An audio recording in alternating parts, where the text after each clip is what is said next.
Testing. Handheld 2.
Hello, Lab 3. Hello, Lab 3.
I get to do the public service announcement Oh, yeah? about the end of the pledge drive. Oh, man. So I'll be down there for that. Okay. Do your I'll come thing. back up if you need. You want some help? I And think. I can take the mics down. Oh, they're already down. Oh, they are? Oh, So, okay. yep. Great. We're good. Joel is glad. Those batteries Oh, there I have am. gone bad. Huh? Those batteries have gone bad, so I need to throw them out. All of those? Yeah, I tried all of them. Oh, what a bummer. They've been sitting here while the church was closed, and so. Well, oh. Yeah. I'll go through and test them again. That's why I haven't thrown them out again. Or yet. But yeah, so. Yeah, 2028. I know. But they got wet. Oh, So. well. I'm gonna get a new pack. Yeah, definitely. Some of the labs, they're just not, I can't get the battery on. So these are brand new batteries from that pack. Oh, okay. And see, it'll say full, and then a second later it'll go on. And then it'll go on again. It's just Okay, so, not something we can deal with. no. It's fine for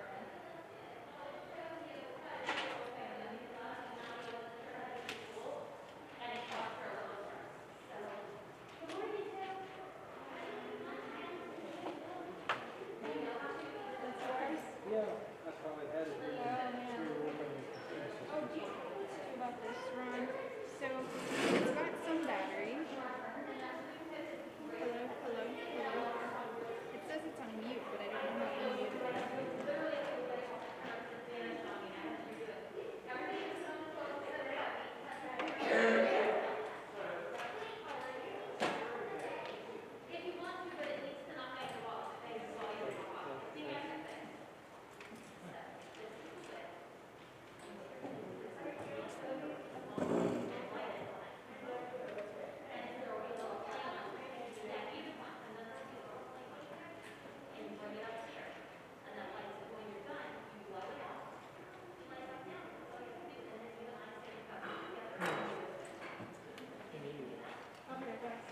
Sure. I'm gonna head down anyway.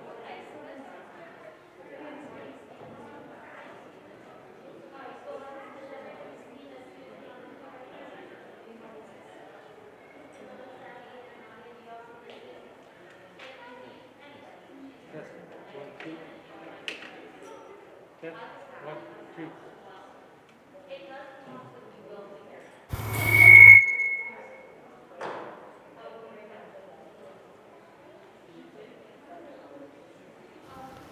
Test. Test. Good.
YouTube stream works today. I put the new streaming key in and we'll see what happens.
Good morning, and welcome to those of you joining us virtually and those of you present here at All Souls Unitarian Church of Indianapolis. I am so glad to see you all this morning.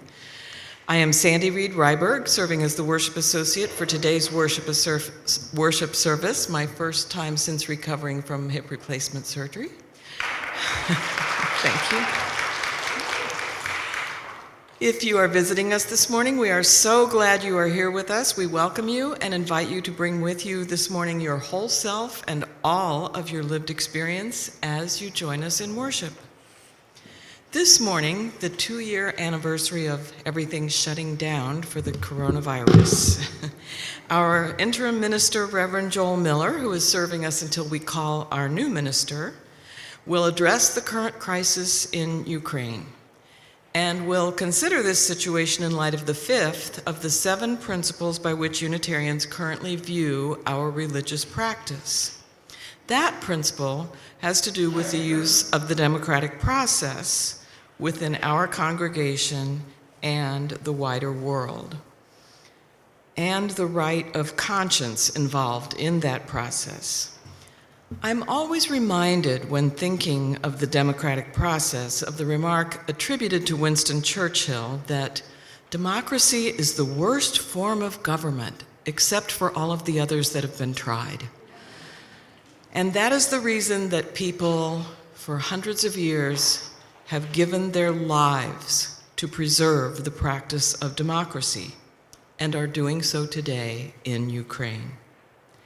I know Reverend Joel will give us a way to consider this situation using our right of conscience. In a few moments, we will open our service with our beautiful ritual of repeating the covenant that you see on the wall above me and of lighting our chalice as we renew our promise to live into our covenant. Simply put, our purpose as a congregation is to put love into action. Not always an easy process. We say our covenant together as a way to remember and live out the community of love and justice that we aim and hope to be. Again, welcome, and let us worship together.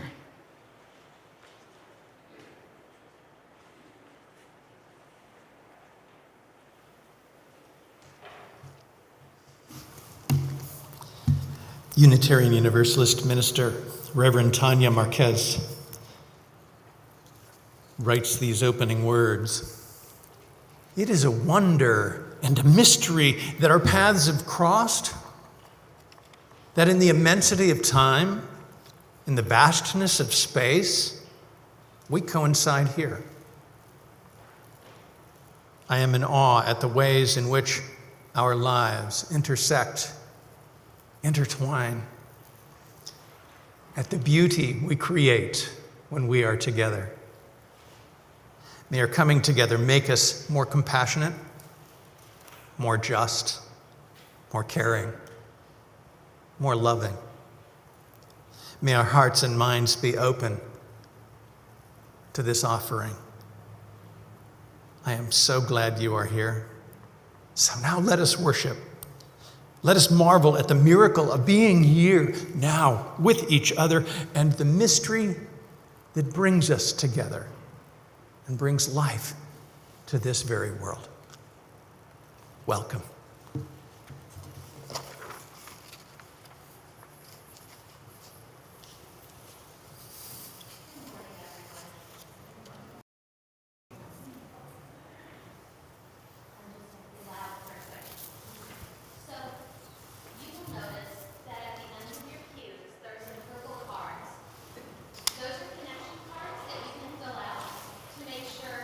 That you're maintaining ties with All Souls during the week, to let us know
that is ongoing.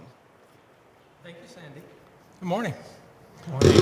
Ooh, need some oil on that. Hi, I'm Ron Keeper, and I've been asked to remind everybody that we'd like to close out the pledge drive for this year this Wednesday. So if you are like me in past years, but not this year, and have procrastinated until the last few days, please be aware that, as I said, we're wanting to close it down this Wednesday, or Thursday anyways, St. Patrick's Day. So that's all I need to say. And,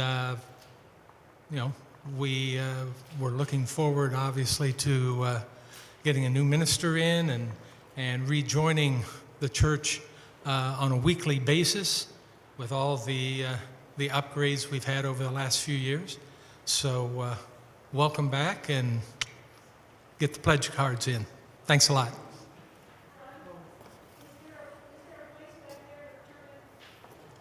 I believe there's a box in the atrium.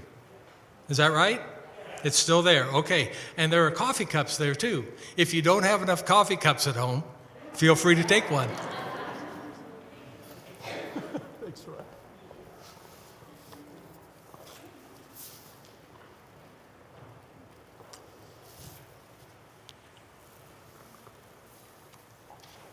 At this time, Kevin Jasper will light our chalice for us as we recite the words of the covenant on the wall behind us. Let's see.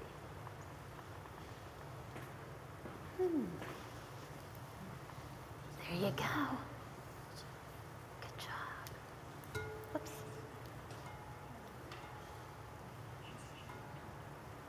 Perfect. Love is the spirit of this church, and service is its law. To dwell together in peace, to seek the truth in love, and to help one another. This is our covenant. Good job.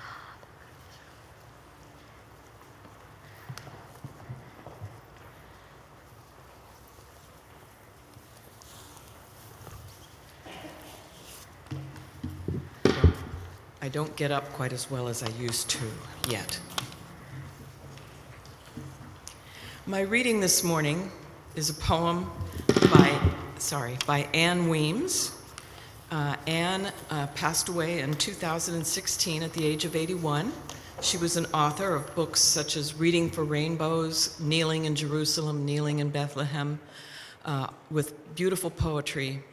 And the poem is, she was known as the Presbyterian Poet Laureate, but I think she might have had a touch of Unitarian in her as well.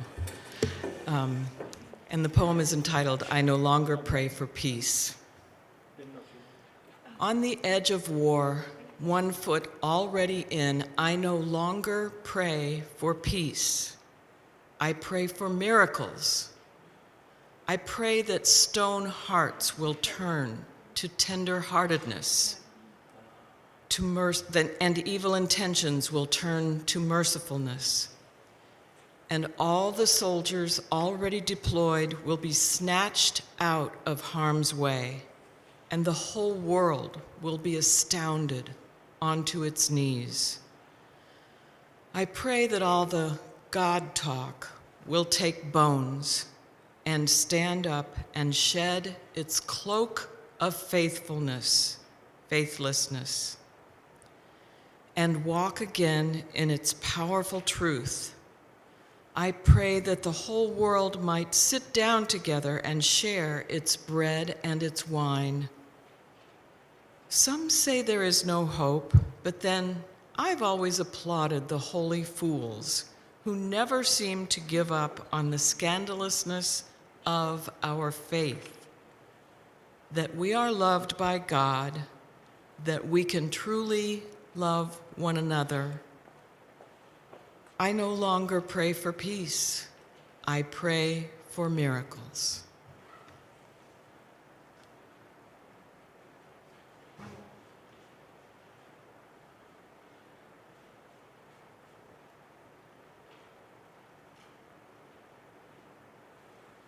Good morning again. Do you know what? I have been playing a game called Wordle lately. Has anybody else here been playing? Yeah, I see you. Sometimes I see you on Facebook too. And there have been all of these spin-offs. There's one called Quirtle, where you're trying to find 4 words at the same time, right? There's all sorts of different games, and there's a Shakespearean one, and there's one about geography, and it's not called Wordle. Follow along with me here, it's called Worldle.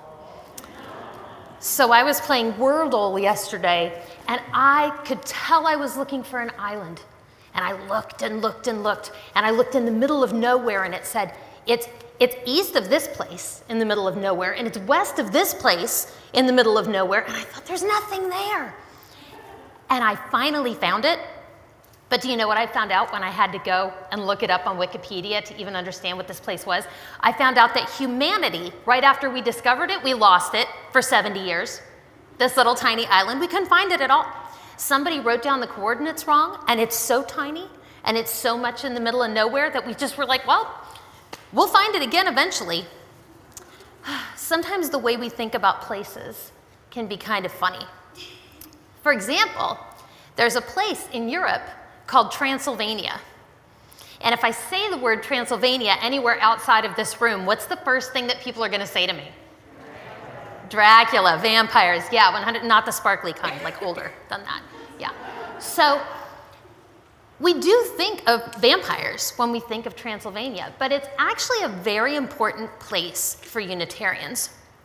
And I think this will kind of be interesting to you kids because there was a time when a young man named John Sigismund became the king of Transylvania, and he was really just a young adult. He was not very old. And I think that sounds very scary, to all of a sudden have to be king of a whole country when I'm just figuring myself out. That whole idea freaks me out. Like imagine if just like you woke up one day and your father passed away and someone was like, well, that's it, you're in charge. It would freak me out. And it was not very easy for him because at the time people were arguing about God a lot in his country and everywhere. Calvinists were arguing, Lutherans were arguing, Roman Catholics were arguing, and they were mad at the Calvinists and the Lutherans for leaving the Roman Catholic Church to start their own. And some of the people arguing in Transylvania were Unitarians. And finally, John Sigismund said, listen, in order to get this all sorted out, I'm so tired of listening to all the arguments. We're going to all get in one room, and we're going to debate, and you guys are going to tell me your best ideas, and we're going to figure this out, because this can't be all I do all the time, is listen to you argue about this. Which, if you're a parent, you have probably had a similar conversation. So he got everyone into one room, and there was a particular Unitarian named Francis David, and I mention this in part because he didn't start out Unitarian. Raise your hand if you didn't start out Unitarian. Yeah, a whole bunch of us.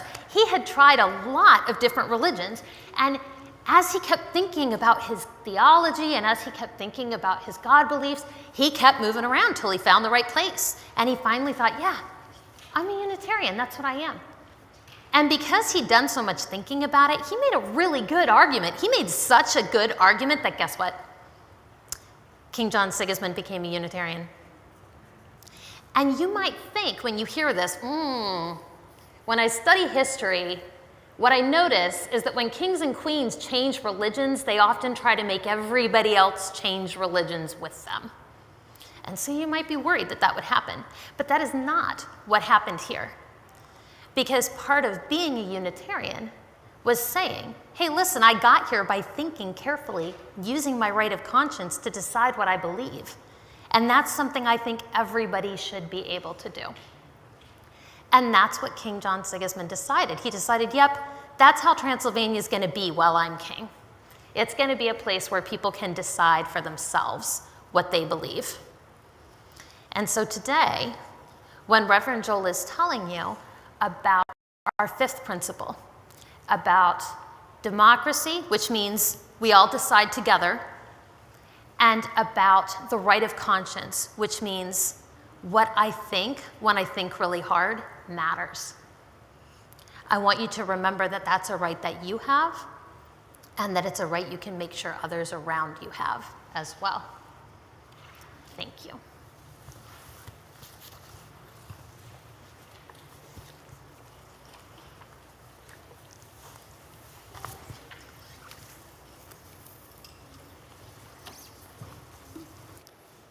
One of the things I've discovered is that for my conscience to work, it's best if I empathize with others. Try to understand how others are feeling. That's especially important in a time like now, as I watch the people in Ukraine suffering and empathize with them and learn to admire how some of them are risking everything, their lives, everything they have, to defend their freedom. That's how much it means to them. Strangely, even to empathize with the people doing the terrible evil that's happening there, the invasion, the shelling of hospitals. Perhaps not so much to, really not at all to excuse it, but to understand my own humanity. Sharing of joys and sorrows, yes, it's for community, but it's also a spiritual practice to understand how truly human we are, how truly alive we are if we extend the joys and sorrows to everything in the world around us.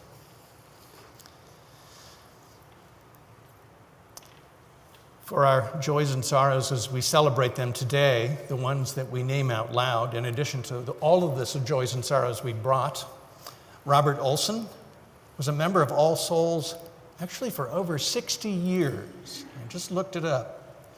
He died on Thursday. His partner, his wife Patricia, died in 2008, and she'd been a member for almost 50 years. A memorial service is being planned. We also have sorrows today, of course, with the Ukrainian people and their suffering of the violence of Russia's dictatorship. They suffer much in the way that the people of Syria were terrorized, also by Russian dictators and Syria's dictator. We have joys today. Our nursery reopened this morning.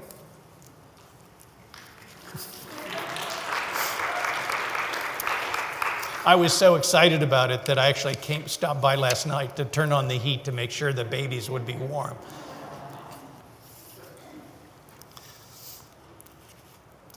Our joys today are with the courageous people fighting for Ukraine's democracy and freedom.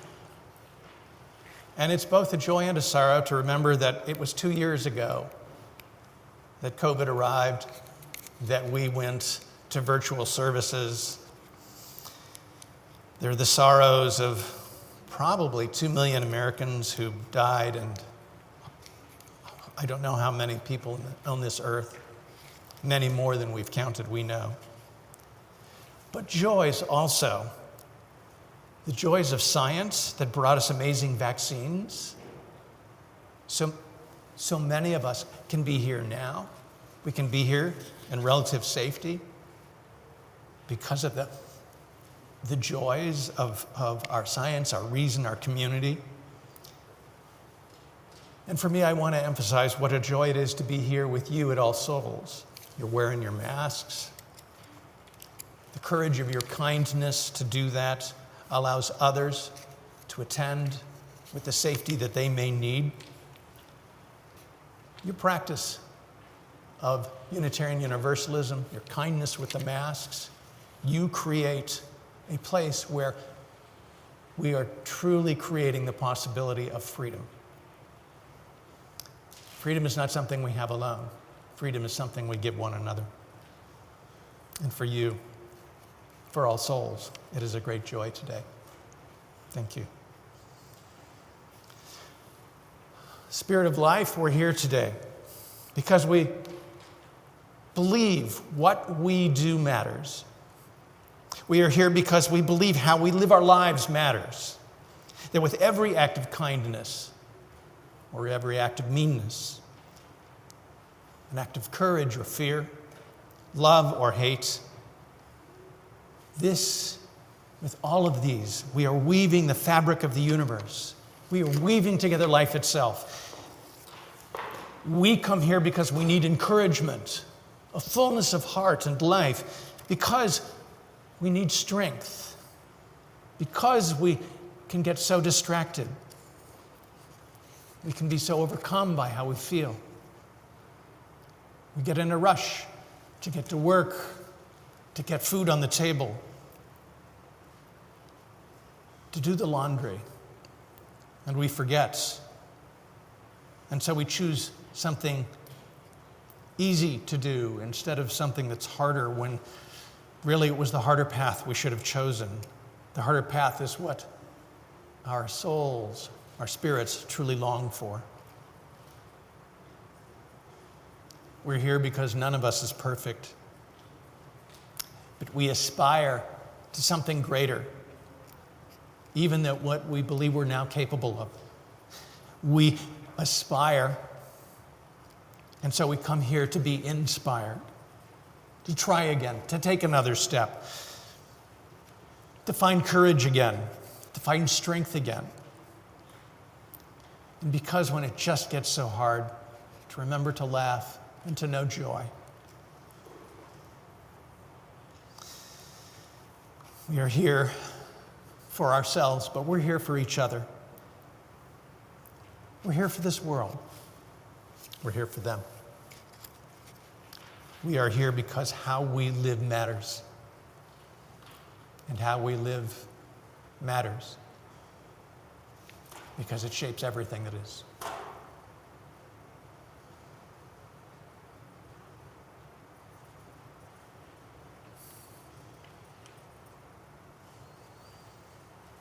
So be it. Amen. Blessed be.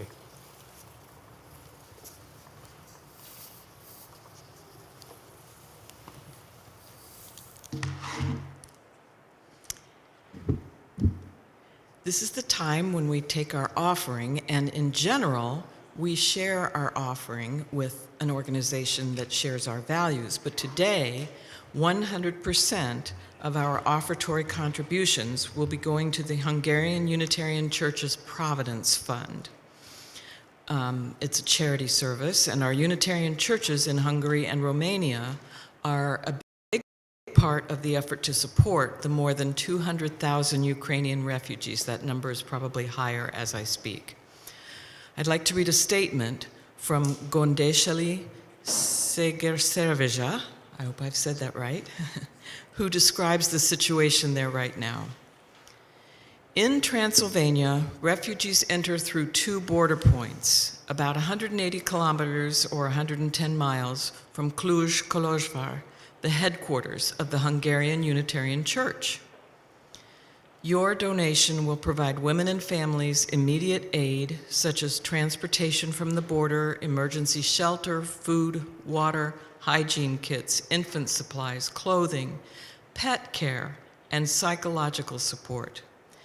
Ukrainian refugees and those internally displaced urgently need our support. You can help ensure that families fleeing war in Ukraine know they are not alone at this most devastating moment in their lives. So please give generously. That's from Gondesheli Segerserveja. So this morning, as I mentioned, all of our offertory contributions will go to the Providence Fund for the Hungarian Unitarian Church, and you can visit our link that is posted in the chat if you're online, or you can go to allsoulsindy.org, where you will find a link that says Give to All Souls here on the left-hand side beneath the description for today's service. The rest of us will be giving here, and thank you for your generosity in supporting the mission of All Souls and for your continued love for one another and others. May we now accept our morning offering. Thank you. For those of you online, please follow the link in your order of service, or go online to donate at allsoulsindy.org. We're not on Zoom and there's no live chat.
principle in some time.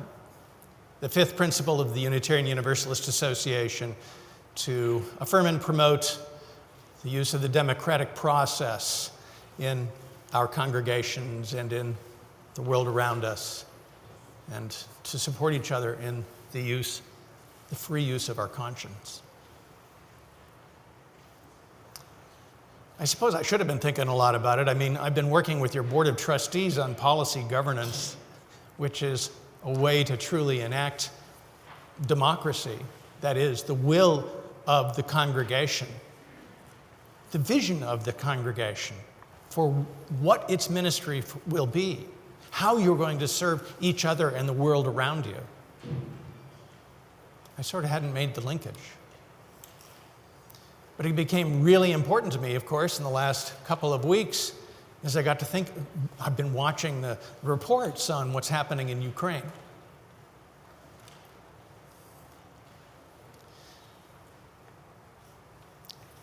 Conscience becomes very important to me in a moment like that. I can imagine myself wanting to go to Ukraine and fight with them for freedom. I can imagine even more than that. Not exactly proud of this, but I can get very, very angry when I see the injustice done to others. Some of you may remember there were some shootings at a school called Sandy Hook some years ago. That was about 10 years ago. And you know, having been the minister of the Columbine Unitarian Universalist Church, I've mentioned in earlier sermons having seen some violence at a school. When it happened again, that 10 years later that followed, 2011, 2012, around there, I was so angry. And I found myself planning. This is the part I'm really not proud of. I was planning a way to get retribution, revenge, against the guys in the NRA who promote guns as a way to solve problems. I don't want to debate about guns as tools. Actually, I don't think that's itself an especially important conversation. But I feel so passionately about what I know to be true, that the kind of love that we create in community, the kind of bonds of community we create at a place like All Souls, that's what saves lives. That's what solves problems. And touting guns as a way to solve problems that have to be solved from the depths of our hearts and from our conscience and our ability to know compassion for others, that's never going to happen at the barrel of a gun.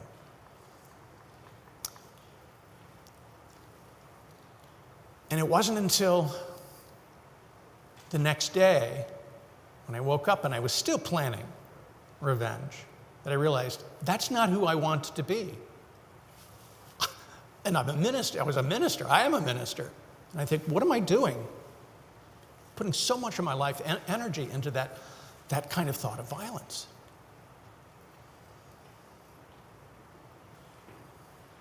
I can't see myself fighting for freedom. I think I would pick up arms for that. But I loved how I saw in the news reports Ukrainian soldiers talking about fighting for freedom. They weren't speaking in hatred of the Russian soldiers. In fact, most of them conscripts who had no desire to be there, no desire to be taking anybody's freedom. And they knew it. They were fighting for love, not for revenge or retribution.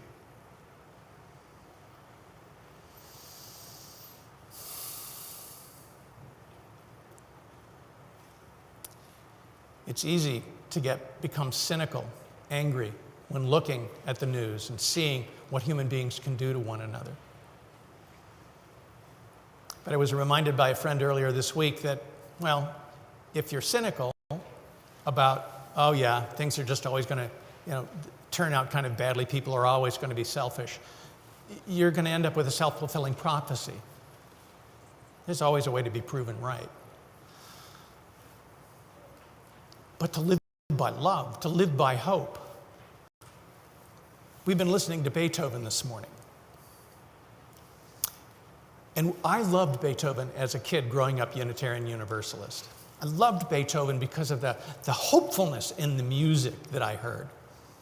And in fact, because of the idea of human freedom and what we can do in community for each other.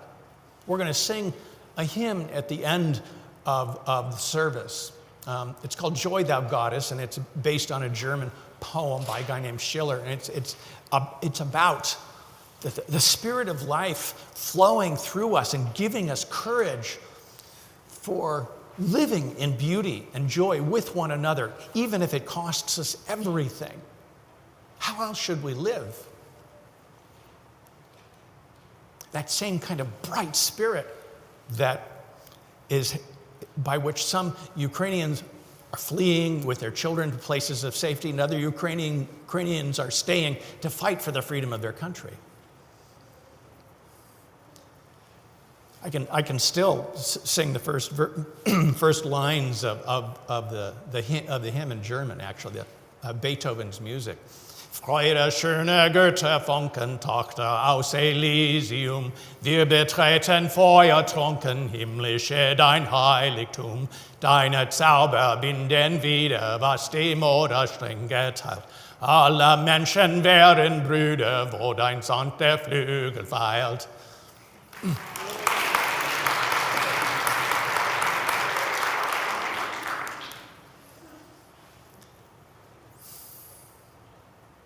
So democracy.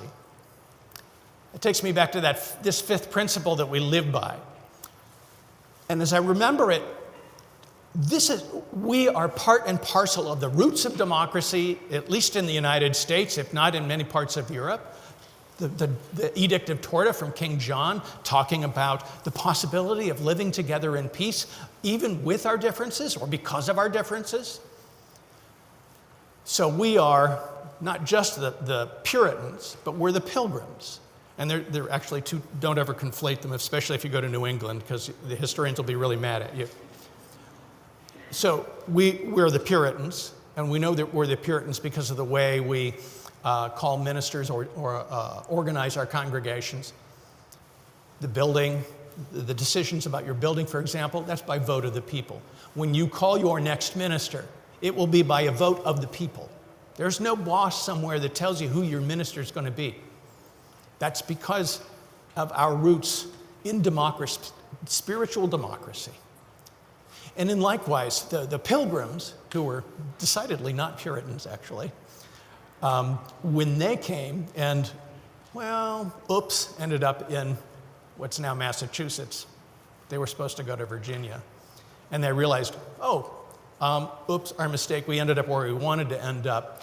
They realized they had to form a government because there would be no government otherwise. And they formed a thing called the Mayflower Compact and decided that would be how they would govern themselves, as equals.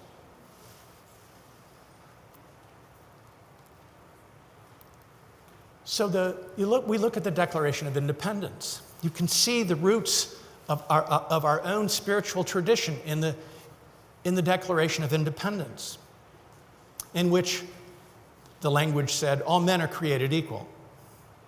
And we have the right to pursue our happiness, to live our lives, to expect justice. The founding idea of the United States itself, well, it was an idea. It wasn't always very well implemented. We were still enslaving some people. Women weren't exactly men. I don't know how that was supposed to work, and we were forcing the people who were already living here off of their lands. It was far from perfect. So when Sandy was talking about Winston Churchill saying, it's the worst form of government except all the rest of them, we clearly not done it always too terribly well, but we're doing it and have been a light to so many other peoples in the world.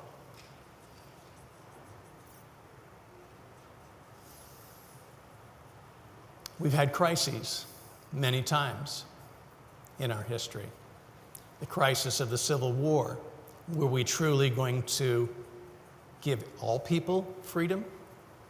We fought a war over it because there were a group of people who believed that, no, all people shouldn't have freedom.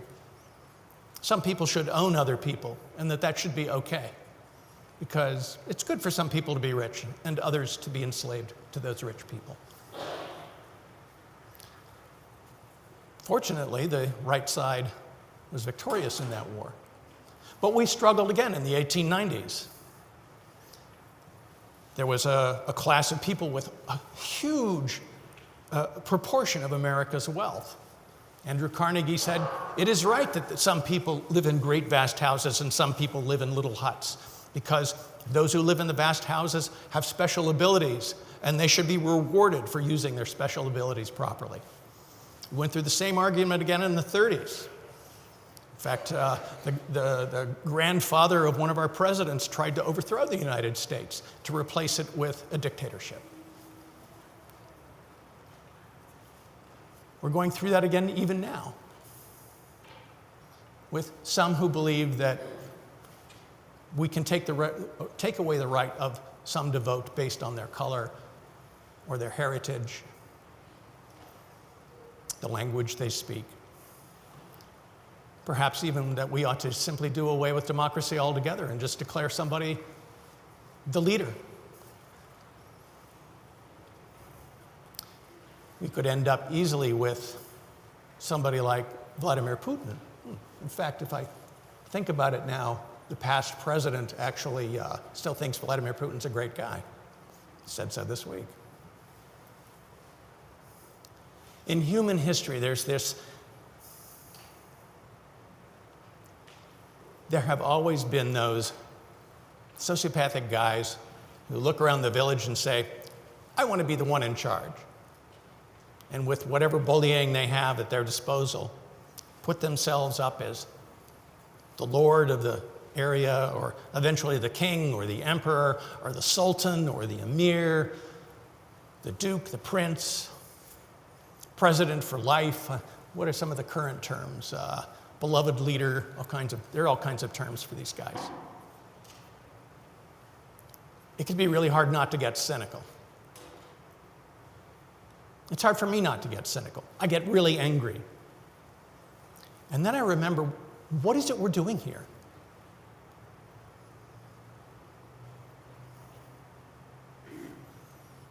The beauty of the spirits living in each of us here, the fire in your eyes that I see, the wonder, the beauty in the memorial garden, and the legacy left to us.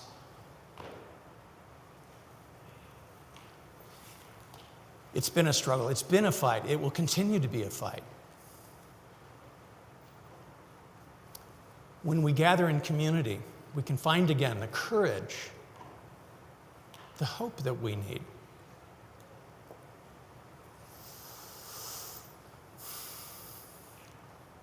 We can find a way not to have to be cynical, to give up. But what does that look like? How does that happen? I think it was about 14 years ago. A young man who had grown up in the congregation I was serving then in Buffalo, New York. He and his wife came to me. Their son, Asa, had died in a car crash the day before. They were bereft. They were heartbroken. Asa's father had grown up in Sunday school at the Unitarian Universalist Church and was very active in the African American community in Buffalo.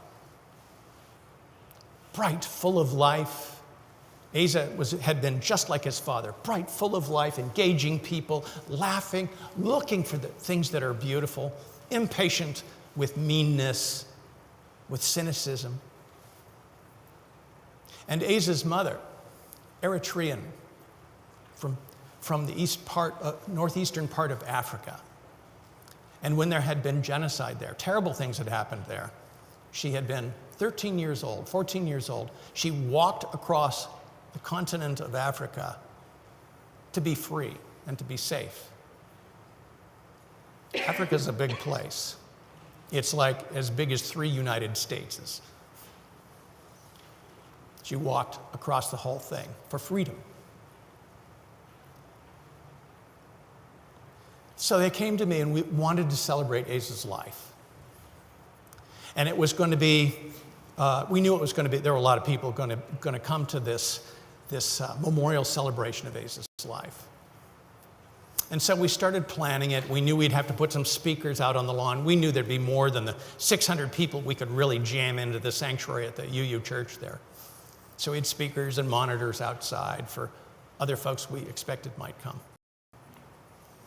And we began planning the music to try to represent all of the different cultural roots that were important to this family: Unitarian Universalism, America's African American traditions and heritage, something from the culture of Eritrea. And as we were planning, then Aza's parents said to me, "And we would like you to marry us." And I thought for a moment, wait. Okay, yeah, we could do that, but let's finish planning the memorial first. And they said, "No, we would like you to marry us in the memorial." And I had to think about that for a minute. I'd never done that before. I confess I've never done it since, but it does sound a little odd. Wait a minute, you want me to do you to get married? You're going to get married in the memorial service. And they said, yes, we want to do that. It had been Aza's wish that we would marry, that we would get married. He wanted his parents to be married. And we do love each other. And we want to celebrate his life. And this just feels like the best possible way we can say yes to all that he gave us, the joy that he's left us with. I took a deep breath, and not having ever done anything like that before, and said a little prayer of thanks also, because I was glad I was a Unitarian Universalist and could say yes to that. I know in most other religions it'd be like, no, you can't, just no. But whose voice was supposed to be in that moment? Aza's? Yes. His parents? Yes. But there was another important voice that I learned about. And it was during the service itself that I learned about this voice. And I came to understand what it takes to live a life of courage. Not to be consumed by cynicism or rage or anger. There were over 1,000 people gathered at the church that afternoon when we had the memorial celebration of Aza's life. The sanctuary was full. We had guest preachers who were sharing in the service, and there were so many people from Buffalo's African American community. And I don't know if you've ever worshiped in an African American church, in a black church. So if you have, you would know that as I'm standing here being a preacher, I might have people saying, yeah, preach it, Joel, preach it.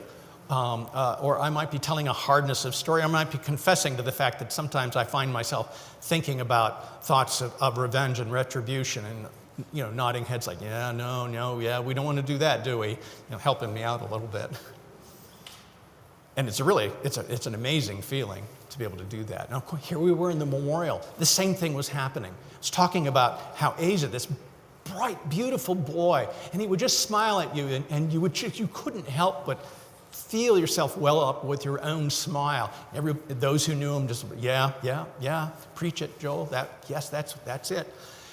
And we were celebrating his life. We were focused on the joy. And I was struggling a little bit with that because, having grown up Unitarian Universalist, I had noticed as a young adult that sometimes we would do the joy, although in our very white, not too emotional way. As humanists, when I was growing up, we were a little uncomfortable with too much emotion, kind of probably because of our Puritan roots, where you weren't supposed to be emotional, you were supposed to be rational. I was learning at the time that actually, no, we're emotional beings, we're mammals. You got to be emotional. It helps you understand what it is you're thinking and why. And so I was a little confused because there was this celebration of Aza's life, but I wasn't seeing many tears yet. And I wasn't sure what that meant. I finished the eulogy. We got to a peak about the amazing experience of what it had been to be parents of a child who was so joyful, so happy at being alive, and how he had this way of drawing his family's attention, his friends' attention, to things that were beautiful, to things that were funny. He was a gentle, loving tease. The congregation responded back, yes, yes, yes, preach it, yes. And then it was time for the wedding. There wasn't an order of service, so really only about 5 people knew that the wedding was going to happen. And so I began to explain to the more than 1,000 people there that, and now Aza's parents, who loved him so much, realized his wish for them was to get married. And so now they are going to take hands, and they are going to marry in front of us. And all the entire group of people, except for the five of us who knew already this was happening, just stared at me like, you're going to do what? So I explained it a second time. We're concluding this memorial with the best way we know to celebrate Aza's life. His parents want to acknowledge the joy he brought to life around him and to their lives, and what better way than for them to take hands and wed right now. And then the congregation began to, in all of the different ways that they worshiped and expressed themselves spiritually, praise yes, thank you, Jesus, yes, Lord. And then the tears started to flow. And the congregation cried out, yes. And they took hands, and the congregation said, yes, yes, yes. And we said the vows, and after each vow, yes, yes. And when I declared his parents married, the congregation erupted in shouts of joy. Yes. And then I realized what was happening.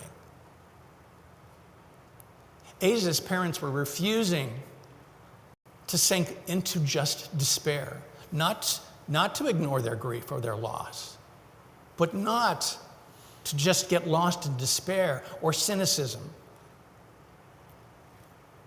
2 parents who had seen so much loss. A black man in America who couldn't walk the street without wondering if he'd get home safely every day of his life. A mother from Eritrea. She saw, who knows what she saw in her terrible walk across a continent. But they refused to be cynical. Their son, who lit up the world with joy and light, they wanted to take his bequest to them and live the same way. And I realized this is how we survive. This is how we continue to fight for something like the 5th principle, for democracy. This is how those soldiers in Ukraine at this very moment remember what it is they're willing to even die for.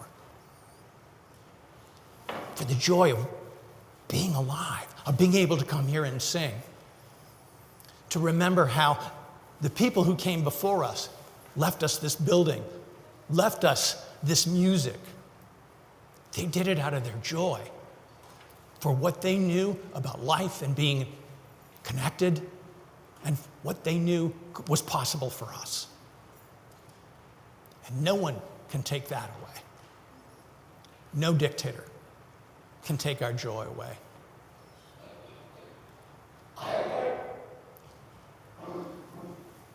So this song Joy Thou Goddess. What's the number of the hymn?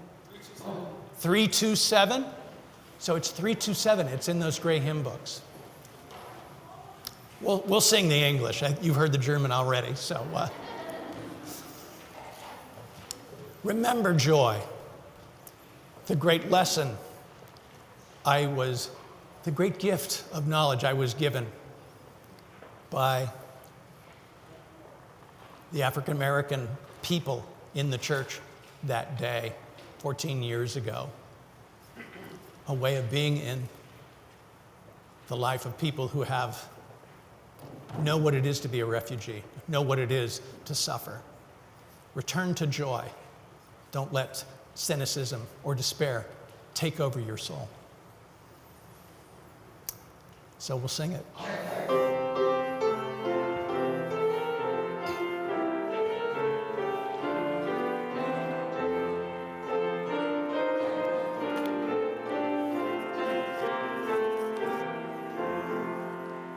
Joy, thou goddess, fair, immortal, offspring of Elysium, mad with rapture to the portal of thy holy fane we come.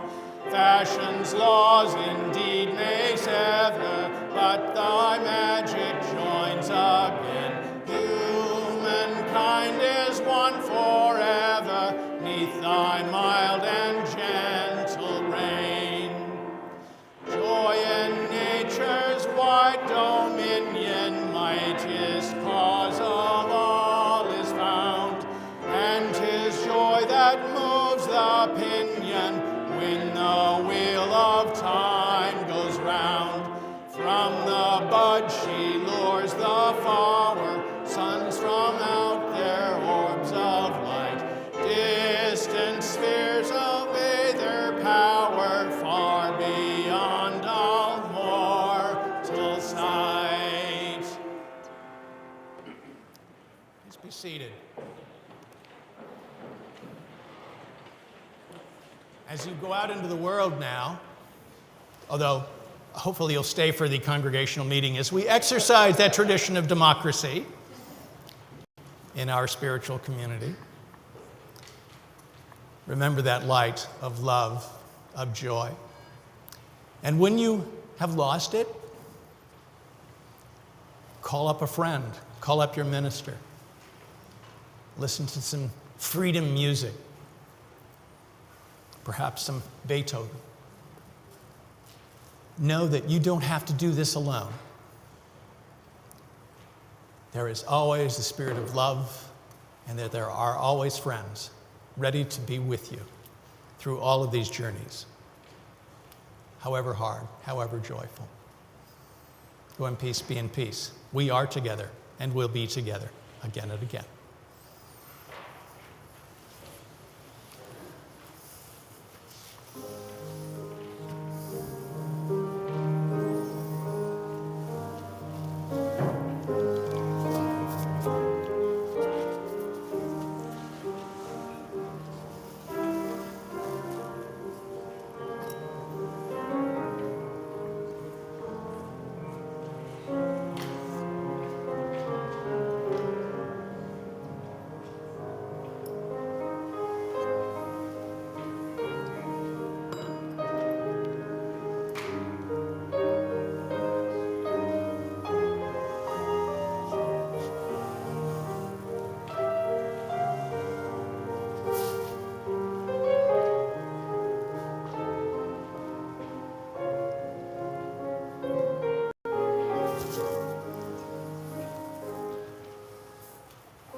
For those of you on air and watching our live stream, the congregational meeting link is on our website.